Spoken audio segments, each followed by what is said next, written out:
welcome everyone to Keto and Beyond. I'm here with my partner, Andre, also known as the Keto Tutor.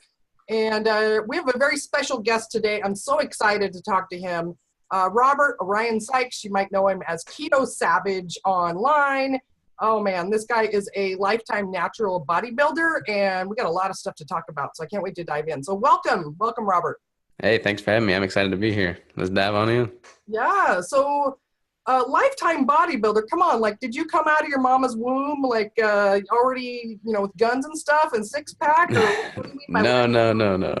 I was tiny. I was 115 pounds in high school. I didn't have any muscle, little string bean. I started lifting when I was like a junior in high school and just progressed from there. But yeah, I was very, very small. Genetically speaking, I'm not supposed to be a bodybuilder at all. Ah, okay, so you worked really, really hard to get the physique that you have. Yes, yes, yes, yes. I think I've been, I don't know, was it 9 years now, I guess, 10 years maybe? Okay. What was your inspiration to start bodybuilding? So my uncle was like, he played football all through high school and college. So he was like the bigger, more outgoing personality in the family. So we'd always meet up for Thanksgiving dinners and whatnot. He'd always just kind of center the attention. I'm like, well, I got to emulate that. I'd drive the traffic my way. And he kind of took me under his wing, got me into lifting. I learned slowly but surely and just took it to the next level and started competing. It's been a long road for sure. I'd made every mistake in the books, but I don't know how deep you want to dive into that. Yeah, I would love. Yeah, what was your first show like? The first show was You're like, I got this, and then no, no, no. The first show, like I was so unconfident in it because I didn't know what to expect that I literally almost stopped the night before the competition because I didn't want to fail. And it was just hard. Like the first time I did competition, like I just took everything to the next level. During my contest prep, I only gave myself 12 weeks to prep, which is not really enough time. I'd bulked up to 230 pounds and I competed at 150. So I lost, 60 or 70 pounds in 3 months. And I lost a lot of muscle in that process. And it was just a very strenuous time in which I didn't diet down correctly. I wasn't keto at the time. And I was just basically starving myself. I was down to like 1,000 calories and training for 6 hours a day. In college, it was just like the perfect storm for, losing muscle and having all my hormones jacked up. Everything was just not done right. wow. So walk us through, like, what was your diet back then? I know it was totally different than you do now, but what was your bulking phase, is that what it's called, and then your cutting phase, like what were you eating then? Yeah, yeah. So when I bulked up to 230 pounds, I was pretty much just eating anything and everything I get my hands on. I would eat those 1,000 calorie macho chimichangas from the gas station. You just stick in the microwave for 2 minutes. Definitely not recommending. And those, along with, just like ramen noodles. I mean, I was in college at the time, so I was broke. I was getting the cheapest food I could find. And it was just a very unhealthy way to fuel my body. And I got fat. I was kind of ignorant because I didn't really, I thought I was just solid muscle at 230 pounds, but you're oblivious. And it was mostly fat. I think it was like 30% body fat or 28, 29, 30, somewhere in there. And it was following a pretty standard bodybuilding protocol when it comes to the cutting. I was following, 6 meals a day, eating every 2.5, 3 hours, chicken and rice, broccoli. And again, in college, I would I would take like a whole bag full of Tupperware to campus with me, and then I'd have my backpack and everything. I'd bust open a Tupperware in the middle of final exams and have the whole room smelling like tuna fish, and nobody liked me. And I've been around bodybuilders in the past that follow that kind of protocol, and they're terrible to be around. They're irritable, grumpy, they're miserable. Like, what was that like?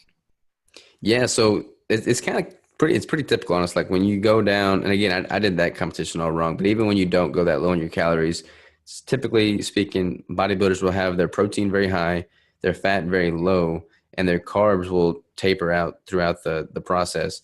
But like for like other people that I've competed with, for instance, they'll take out fish oil even just to remove all the fats from their diet. And when they do that, they're totally tanking their testosterone.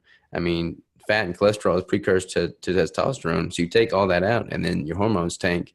And then that combined with the fact that you're eating at such a caloric deficit and you're just not fueling your body necessary. I mean, you become a zombie. That's why everybody's irritated and hungry and hangry and just not pleasant to be around. Then what were you studying in school? I was studying business finance.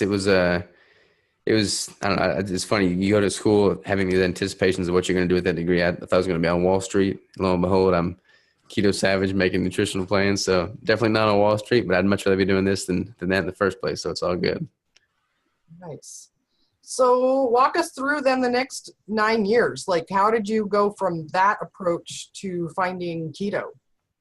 So that was my first competition. I did two more following the standard protocol after that. And after after the third one, I realized there's got to be a better way. You have these competitions, you get down to such deficit, and then you have what's called a rebound afterwards, and you gain like 20 pounds. Like I gained 20 pounds within 24 hours of my competition. Like it's just not a healthy lifestyle because your body becomes a sponge. You deplete it so much, then you just like force food, all this, junk food after the show, and it just becomes a very negative feedback loop that you're having to go through. After my third competition, I said, okay, this is not healthy. It's not sustainable. I'm not going to do this anymore. So I switched to carbohydrate backloading, which is a protocol developed by John Kiefer. Basically what that is you're eating keto throughout the morning hours. And then at night you have a bolus of high glycemic index carbs like brownies or cereal or ice cream or something like that. And it's designed so you don't really put on much body fat, but you're getting quite a few grams of carbs in the day. But I noticed I felt better before I ever introduced the carbs. So I just waived those completely and was doing carb backloading without the carbs. And lo and behold, that was keto. Didn't really know the intricacies of what that was or what keto was. But then I started diving into just the research, the literature. I think I heard Jimmy Moore's Keto Clarity. I read that or listened to that on Audible. And then I listened to like Tim Ferriss podcast with Dom D'Agostino and Peter Attia, and I was pretty much sold. And then I just dove into it from there. So how long ago was that you jumped on all those? About 4 years now, I think. So 4 years that I've been keto and strict keto. Like I haven't played around with, cyclical carbs or targeted ketogenic diet. Like I've kept it strict, keto that entire time.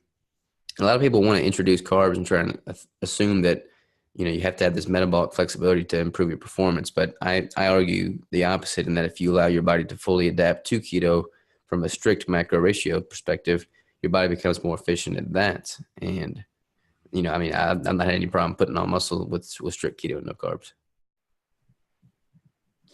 So how do you feel if we talk like 4 years ago and right now with regard to just like mental clarity and your health, mental clarity, you wake up in the morning, your energy overall? Oh, it's night and day, man. It's like when I was in carbs, there's always a lot going on in my life, whatever, chapter in my life I was in. But when I was eating carbs, I would always have that dip in energy that you hear about. And it's just hard to get up and get motivated. Like there was nothing really I was excited about per se. Whereas now I don't have that dip in energy. I'm just like able to function at much higher rates. And I have something that I'm excited to work on, like the business and like the community and whatnot within the keto niche. But on a grander, like on a big picture level, like you look at, food when you're eating carbohydrates, I would have very little energy. It would be just constant digestive upset with all the carbohydrates. And, I'd be bound to looking at the clock and making sure I was eating every 2.5, 3 hours. And it was just very far removed from how dieting and nutrition should be. Whereas with keto, I eat 1 or 2 meals a day. I don't pay attention to what time those are. I eat it based off of convenience with my day. It doesn't negatively impact my training whatsoever. And it's just a much more liberating way to eat. And I'm much more productive and effective at getting stuff done throughout the day. So there's no turning back. I have no intentions or desires of ever going back to carbohydrates. So do you have those days when you have carbs? No, it's strict keto, man. Like I have not cheated once that entire 4-year span. I don't desire it to anymore. It's not something that I crave. I used to not allow myself to walk in the bakery aisle of the grocery store because it would just pull at me. But now it's like I can walk right in, pick up something for somebody else and not be tempted by it at all. Awesome. So your approach is really controversial in the bodybuilding world, right? So tell us what you're walking people through, and then we're going to dive into the results that you're getting too. So why is it so controversial what you're doing? Yeah, so with standard bodybuilding protocols, they all assume that you have to have the carbs to build a muscle. You have to have the glycogen, the insulin to, create the muscle tissue. And whereas I've, kept it less than 20 grams of total carbs that entire time, I'll go as low as, 5 or 10 grams total carbs when I'm in a contest prep. And they argue that, if you're going into a contest prep, they'll leave their protein really high so that they're muscle sparing. I would argue that, ketones are more muscle sparing than carbs. So I'll titrate my protein down so that my ketone production ramps up. So like, for instance, this last competition, the competitors I was on stage with, I mean, they were taking in 250, 300 grams of protein. I was taking in 61. So total opposite end of the spectrum. I'm backstage eating fat bombs. They're backstage eating rice cakes. So it's very, very different from that regard. And another interesting thing is with regard to like the hydration, just the manipulation with electrolytes and water. Most competitors will, cut their water, then they'll water load, and they'll really mess with their electrolytes. Whereas with me and what I did with keto, I was able to pretty much just stay hydrated throughout. They were sipping on 8 ounces of water for the entire day of the show, whereas I had a gallon before I ever stepped on stage. And it's just a healthier approach. I mean, I didn't have the negative rebound. I didn't have that, dehydration or negative manipulations on show day. There was literally one competitor that had to walk off stage because he was cramping up so bad that he couldn't hit his poses. And it's sad, they put all this time and effort into training and they're not even able to showcase it because their body's at a very unhealthy state right now. Wow. So what's the reaction when you're backstage? Are they all like going, "What are you doing, dude?" Or they even notice what you're doing? Or yeah, I definitely got some looks. It's kind of crazy. Like when I'm backstage, like the backstage of the competition, it's just a cool environment. Like everybody's kind of doing their own thing. Everybody's kind of scoping each other out. It's usually pretty good. I mean, everybody's got camaraderie and genuinely happy for the whole situation. But it's interesting to see what people are doing. So typically people will be having like rice cakes covered in peanut butter with some salt, some jelly or honey on there to kind of give them a little insulin spike and fill out their muscles. They'll sip on water. And they'll like pump up a little bit, with bands or dumbbells or whatever. I take a totally different approach. I put in my headphones. I listen to meditation music. I keep myself wrapped up in a blanket. I eat my fat bombs, and then I just wait for my time to step on stage. And this past go round, when it was my turn to step on stage, I took that blanket off, like just simply the fat bombs and everything. I don't know what the combination of it, the electrolytes, the sodium, the water, fat bombs. I mean, I filled out and I was so freaking vascular when I took that blanket off. Like it shocked me even, and people just started looking at me and they're like, "Okay, we're not even going to stand a chance before you can get on stage." So it was cool having like a lights out situation there. yeah, no. Talk to us about how you discovered this. How eating the really high fat, the fat bombs before makes your vessels just pop, right? Like I watched one of your videos where you're walking through the Keto Connect couple and showing, them leaning out and then adding a fat bomb and just watching on the video where his vessels just started to pop. Like what's going on there? Yeah. So it's kind of crazy. Like just the manipulations you make, in that short time span to peak for a specific event, like a photo shoot or a competition. And it's not something that really makes a difference as far as like, long-term fat loss per se. It's just simply, cosmetic peaking for that event. But what's happening is you're basically, what I'll do is I'll give myself a surplus in calories the night before the show.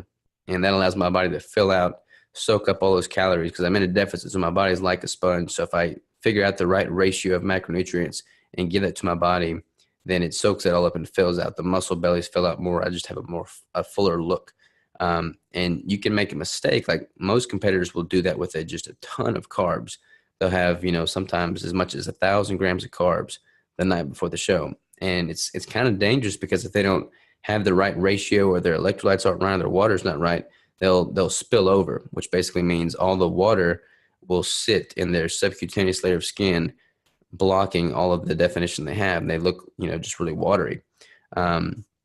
Whereas with me, since I'm keto, I don't have the glycogen storage. I don't have the water storage. Like I've got paper thin skin.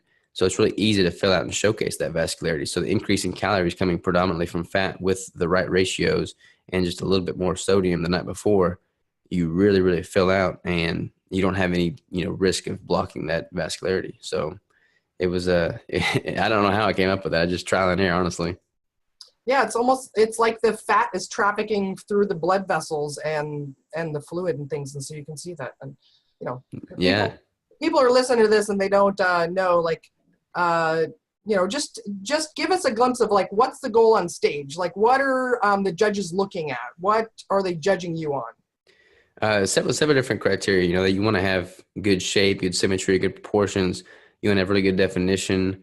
You want to have really good color, really good posing.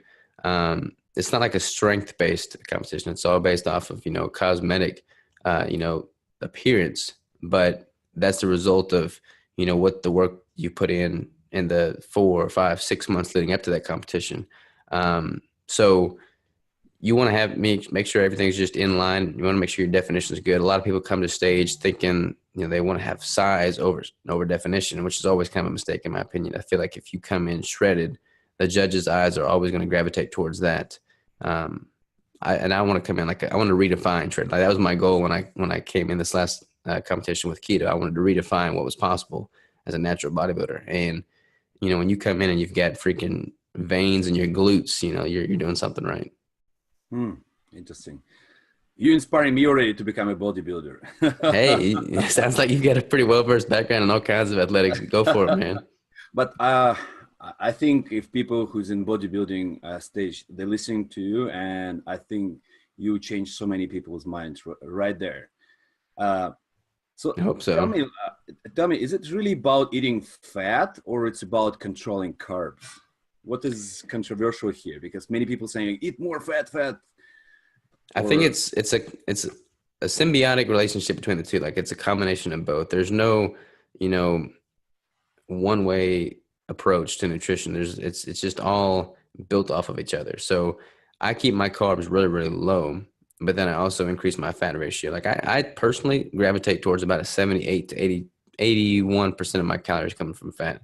And I'll manipulate that during my contest prep, kind of based off of what I'm doing.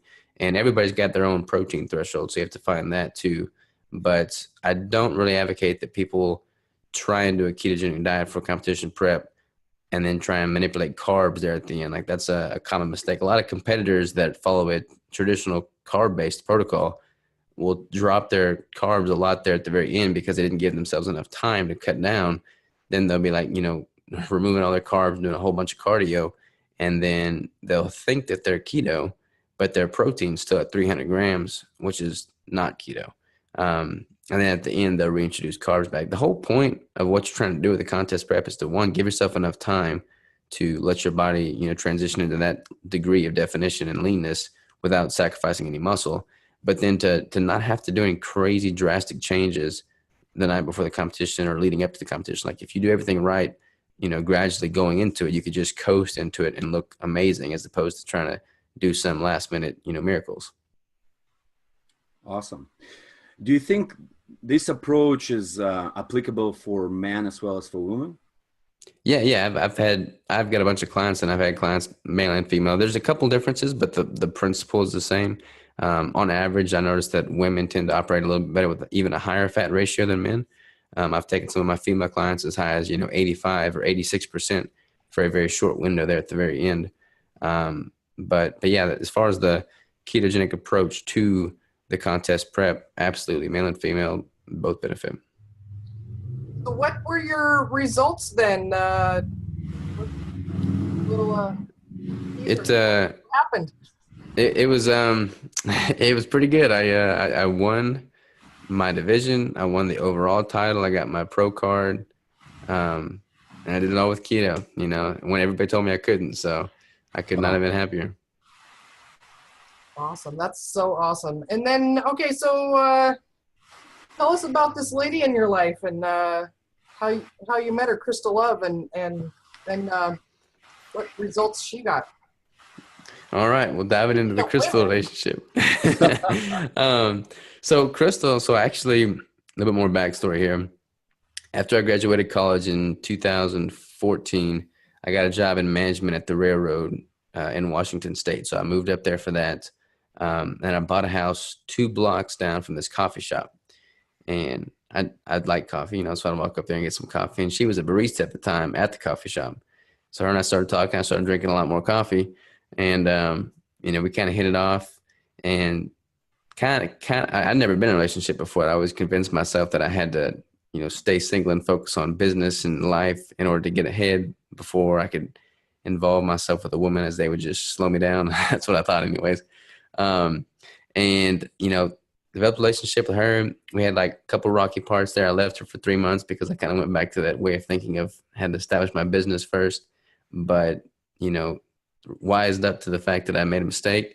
And she's been nothing but a lifesaver and angel to me ever since. I mean, during that last competition, she prepped every single one of my meals.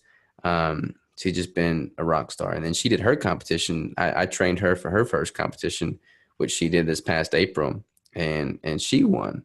And she was following my protocol as well. And I took her down to 30 grams of protein, which is just crazy. I mean, you tell people that and they're like, oh my gosh, how are you even surviving? And she was thriving. And she got down to, I think, 13% body fat was what we clocked her at the lowest. And she looked absolutely amazing. She won. She was in the overall, and she got second in the overall for getting her pro card in her very first competition. So I could not be more proud of her. And at that competition, I proposed, and now we're engaged, and we'll get married April 28th of this coming year. So a year from when she had her competition. Congrats. Congratulations. Are you a little jealous, though, that her first competition, she did so well and you had to work so hard to get to where you're at? Well, I would, except for the fact that I trained her. So I felt like it was a little bit of kind of a win for both of us, because it was cool for me to be able to prep her and it be a success. And it was just super cool for her to be able to experience that, so early on. I mean, having her backstage and just like being backstage with her and seeing her expression throughout the whole process, it was like, I'd never seen her that excited about any one thing. It was pretty cool. That's awesome. So is she going to continue to compete? What are her future plans? Yeah. So we're both kind of in an off season right now with natural, bodybuilding and figure competitors. You really need to take some time off in between shows. Like a lot of people make the mistake of, competing every year. But if you're spending, 4 or 5, 6 months in a prep, there's not much time to build much quality muscle. And you don't want to look the same each time you step on stage. So yeah, we're taking a couple of years off. We'll probably both compete again in 2020. Okay. Hopefully at the same show. We're going to try and prep together. So that's either going to be really good or really bad. We don't know. So what does your typical day looks like? Like you wake up and that's a difficult question to answer, man. My typical day is very atypical right now. But like right now, we just signed a lease on this warehouse space with office space, and we got the Keto Brick business that we're starting up. So I'm in the kitchen a lot with that. I've got clients. I'm interacting with them on a daily basis. I've got the podcast. I recorded one podcast before I jumped on this one with y'all. Making YouTube videos. It's just total chaos right now, but I love it. Keeps me every day, brings something new to the table and gives me an opportunity to interact and engage with, awesome people like yourself. So I couldn't be happier. So at what time you wake up? When is your first meal of the day? And what do you eat as a first meal of the day? How many times a day you eat? Usually I wake up at like 4 or 5, somewhere in there. Have my first meal like after, I don't eat until quite a bit later in the day. I'll normally train fairly early. I'll have I'll do like a fast, have fatty keto coffees throughout the morning hours. Usually 2 or 3 of those, depending. I'm trying to wean myself off of coffee just a little bit. So dropping down to 2 from my 3. So you wake up at 4, 5, and when do you drink your coffee? I have one when I first wake up, and then usually I'll have another one every 2 to 3, maybe 4 hours after that. Until, my first meal. So I'll normally train sometime in the morning, and then I'll have my first meal around noon or 1. And that meal usually consists of something like, lately what I've been doing is I've been keeping it pretty simple. I'll buy I bought a whole bunch of these packs of ground beef, 25 ground beef, and I'll just cook that up in the skillet with, some sauerkraut or something like that to get some good probiotics in there. And then, call that good until my final meal, which is I'm only eating like twice a day. So the second meal of the day looks something similar. Maybe I'll have sausage or like a kielbasa sausage instead of the ground beef, or like a steak or something of that nature, some eggs maybe, sauteed spinach, something like that. Nothing too crazy. Keeping it simple. Keeping it Exactly. simple. I'm about to do an experiment. I'm always doing an experiment. I'm about to do an experiment in which my calories are going to be sky high, though. So I'm going to be eating a lot of food. So To elevate it's your going to be good. cholesterol, right? Say what? We had this discussion to elevate the cholesterol. Yeah. No, I'm actually not doing it to manipulate, kind of like the Dave Feldman approach with the whole cholesterol. Like I am going to get blood work done pre and post, but I'm trying to just really go to the extreme with the whole bulking season. Mm-hmm. And I don't want to put on any unnecessary body fat, but I'm prepared to put on some for the sake of putting on more muscle. And I'm going to eat probably around 6,000 calories a day. So it's going to be a ton of food. Mm-hmm. Awesome. Still keeping your ratios though, like mostly protein and fat and not a ton of carbs, right? Or Right. Yeah, it's definitely going to be keto still. Like I tentatively worked on my macros and it winds up breaking out to like 550 grams of fat and 250 grams of protein. So it's still like 80% fat ratio. 500 grams of fat. Wow. Yeah, it's gonna be interesting. I'm gonna have to eat like 2 of my keto bricks a day and then like 2 ribeyes. And it's just gonna be a lot of food.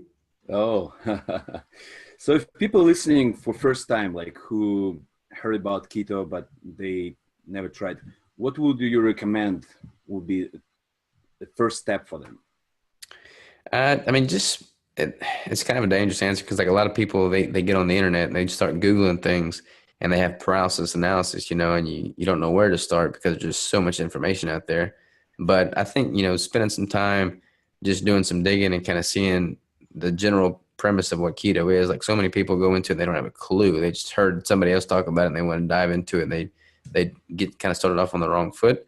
But I would encourage people to just do a couple simple Google searches, find something that seems reputable online, and kind of watch some of their videos, just kind of get a feel for it, and then dive in before you know everything. Like you're going to learn things every single day throughout the journey. So don't feel like you have to know it all at first, but just dive in, focus on quality foods. There's so many people that go and gravitate towards all the keto snacks, and there's a bunch more of them coming out now, but so much emphasis needs to be placed on quality whole foods. Like if you're eating ketogenic macro ratios and eating that from quality whole foods, that's going to solve 80% of your problems right there.